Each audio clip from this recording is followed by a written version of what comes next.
Driverless cars, exploding phones, headphone jacks, and tens of thousands of hacks. It's time to look back at 12 months in tech. I'm Martin Stanford. This is Insight.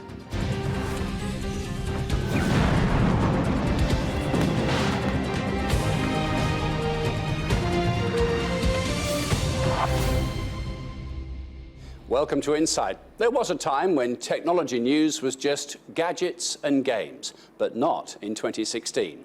From two of the world's biggest companies doing battle in court, to hackers attacking the American election via exploding phones, dangerous drones, and new types of reality, tech news has been big news in the past 12 months.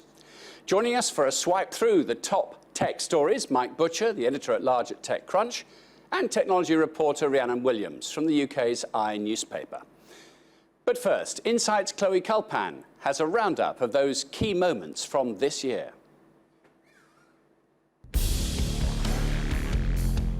The one piece of tech owned by nearly a third of the 7 billion people in the world is the smartphone.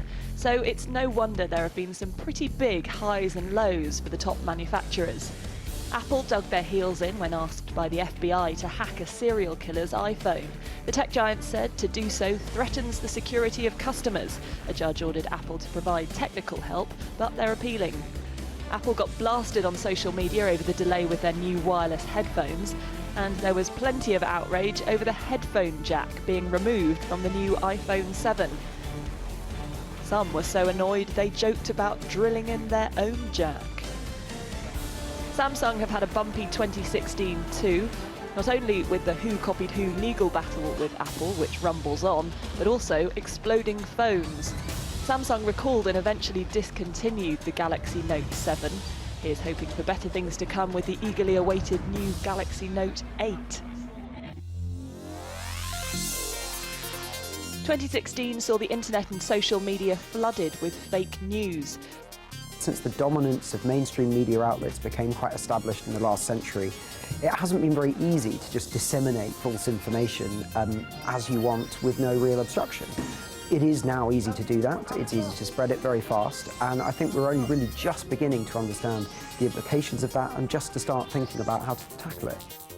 While fake news is nothing new per se, the sheer amount of it during the US election campaign was, like this quote, now proved to be fake by real people searching the archives. It was a busy year for hackers all over the globe. So, how do we make ourselves more secure without sacrificing the benefits of innovation? That really is the million-dollar, or actually priceless, question, isn't it? Here's a reminder of some of the biggest hacks that emerged this year.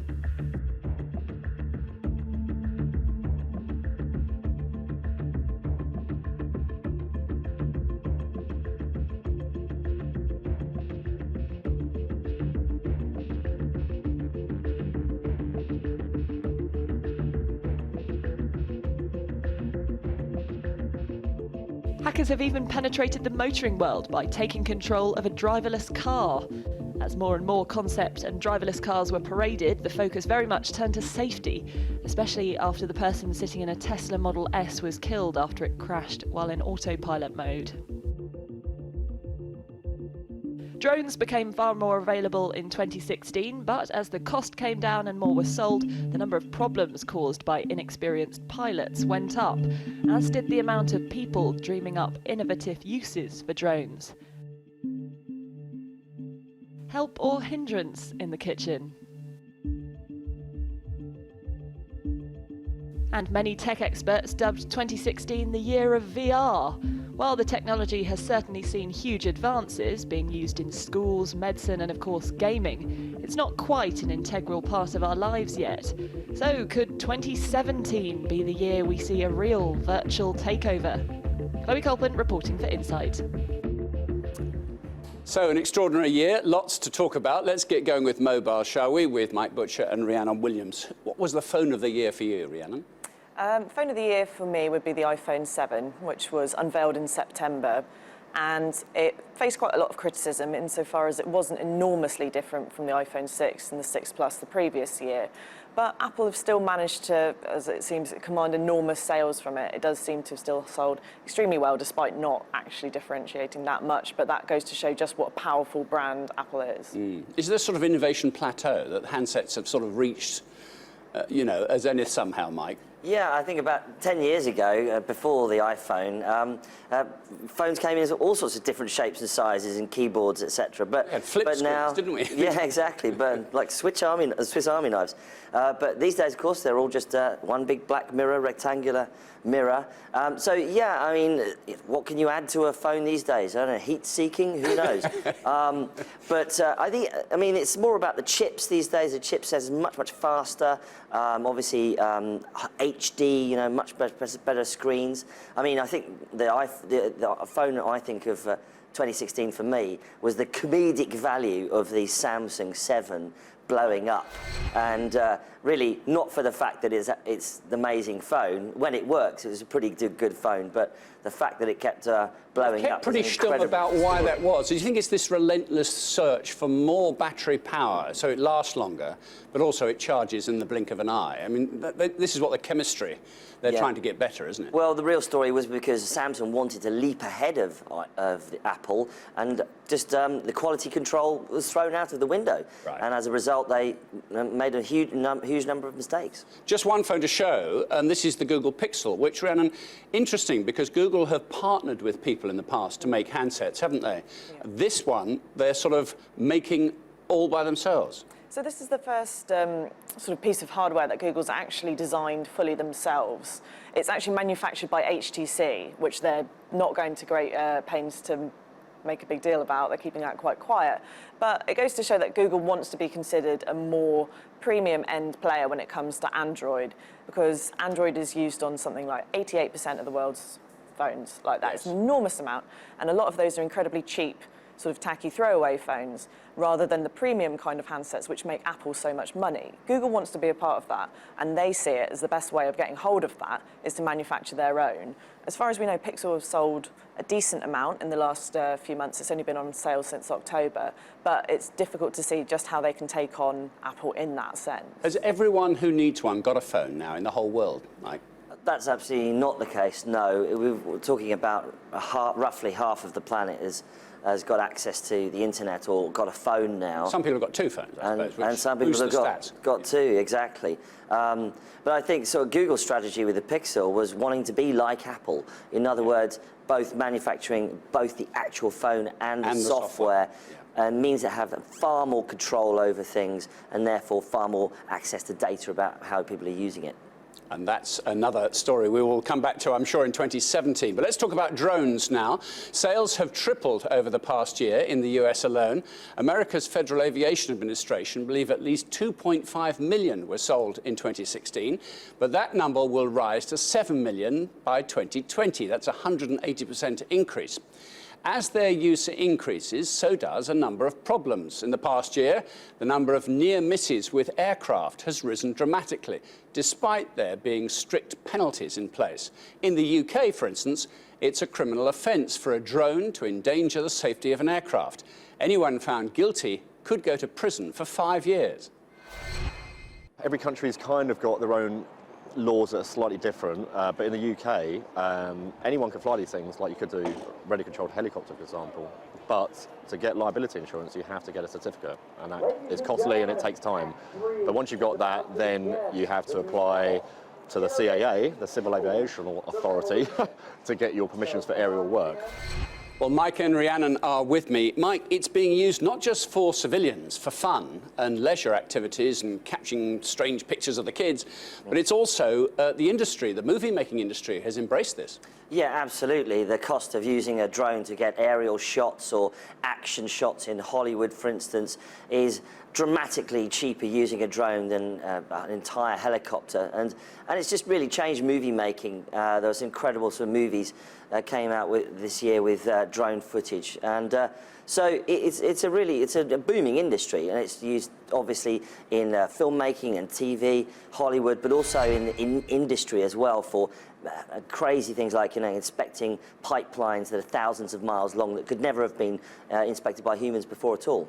Yeah, it is changing some industries, isn't it? And for personal use as well, Rhiannon, it is good fun, isn't it? A bit like the little GoPro sports cameras. I suppose people are now moving on to try and film themselves skiing from above. Yeah, absolutely. But drones have proved to be enormously popular with just the sort of general public. It's really captured people's imaginations, but that's where the sort of restrictions come into play. It's actually very difficult to know where you can fly them. You can't get too close to a person. As we saw earlier, you can't get too close to an aircraft, and there are also a lot of restrictions around flying in a built-up area, which could be classified in various means. If you interpret them really strictly, you can't fly them at all. Technically, yeah. Basically, you can't have any fun.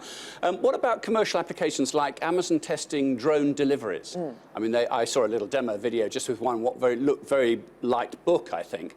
But is that going to catch on, do you think, as a commercial proposition? Well, Amazon have been championing the use of drones for delivering goods under £5, I think it is, for a couple of years now. And it does make sense. It means that you could get these goods to people much quicker than you could if you were sort of traditional delivery routes and so on. And it massively appeals to people, and it is quite a cool way of delivering as well. But at the same time, it's difficult to see the implications that could have for the sort of workforce of drivers that Amazon does employ to get these stuff delivered. And on the sort of wider spectrum, they could be used to sort of like drop medicine to remote areas and help people in warfare situations as well. Well, let's move on now to 2016 and the data breaches. We've seen some significant ones. It's almost certain there are going to be more, possibly dramatic interventions as hackers become even more sophisticated. The US election campaign became embroiled in dramatic allegations the Russian government had disrupted the Hillary Clinton campaign. They are talking about calling for I'll let them make their own announcement, but to take us to a place where we find out, did a foreign government, and I know that we did, what is the role of a foreign government in undermining our election? That would have been a necessary investigation even if Hillary Clinton had won. Rhiannon Williams and Mike Butcher with me. Mike, it's just going to be part of the digital landscape, isn't it? Just as innovation and creativity is one side of the equation, the ability to do nefarious things with the same technology is the other side. Yeah, and we saw that, especially during the US election, the rise of things like fake news and hacking used by foreign governments to try and influence the US election. Everything to play for. You're talking about the biggest democracy in the world. If you can influence it in some way, then you're in the driving seat. And there were allegations made against the Russian government that it actually had sponsored actual hacking of the US election. An incredible allegation to make in 2016, and yet many people think that there's actual evidence that that happened. So it's going forward. I mean, it literally is one of the biggest stories of the year. In terms of, let's think about the consumer space and us buying things, and we now entrust huge amounts of data, including vital information like our bank details, to companies that are going to sell us things. Do you think they are now wise, that they need to look after that data? I think the sheer number of breaches there have been this year sort of indicates that a lot of these companies do need to take our sort of personal details much more seriously. They need to protect get their them. act together, don't they? Basically, yeah. It's shocking the amount of these companies that do seem to be making these large sort of lapses of error, technically, in storing, whether it comes to storing passwords and personal information, or whether it, in some cases, just simple human error. These companies should be protecting what is actually very important, whether it is sort of like addresses, personal information, or financial means that hackers could technically gain control of bank accounts and empty them, as we've seen in some cases. I mean, much of this relies on human nature, Mike, and actually the fallacies of human nature, like passwords, and how we're all guilty of using the same password in multiple times. That moves on, I suppose, from just text to what we use our fingers to recognize ourselves, and increasingly our own image is going to be used as an identity. Yeah, there's actually, there's a lot of good things about potentially using something like a fingerprint or your facial recognition to check and verify someone's identity instead of a password, which unfortunately social engineering, as we like to call it in the technology world, is easy to kind of get hold of. You know, your kid's first name and your birthday, and people just use that all the time, and it's just crazy. And a phrase that came into the world of technology this year in the mainstream was two-factor authentication. What does that mean? Sending a text, it means you can log into a website, and that's became a real big thing this year in technology. Do you think we are still, as a population, oversharing? I mean, the risk of putting vital information like, I don't know, some birthdays or your family members or too much detail going out on social media can also add to this problem of a lack of identity or lack of identity security. I think there is a big argument a lot of people have been talking about this year in terms of how easy it can be to gain a real complete picture of somebody's lives through what they choose to share. People don't tend to think about the implications of what they put on Twitter and Instagram in helping hackers or other malevolent people to build a very clear idea of what you're doing at any one time. A big part of what factored into Kim Kardashian getting robbed in Paris, they believe, was the fact that she was flashing the fact that she had a £5 million ring with her. It makes it very easy. And they knew where she was. Exactly, and it makes it very easy for these criminals to work out where she's staying, what she's doing, where she's going to be going, and to sort of work around that and end up stealing. And of course, Mike, we only hear about what we are allowed to hear about. One can only imagine there are some businesses perhaps who've suffered this and have managed to keep the whole thing very quiet. Yeah, and some of the biggest names in tech are, constantly battling this kind of thing, and it often won't actually get into the news. I know, for instance, that Amazon are very happy to literally take the whole website offline if they get a big incursion of hackers, and it's just not worth it to them for that to happen. And so it's going to be a story that will run and run. OK, we'll have more tech conversation in a moment. You're watching Insight's review of the year in tech. Coming up, mergers and acquisitions. We'll check on the tech businesses buying one another, and we'll step into the twin worlds of virtual and augmented reality.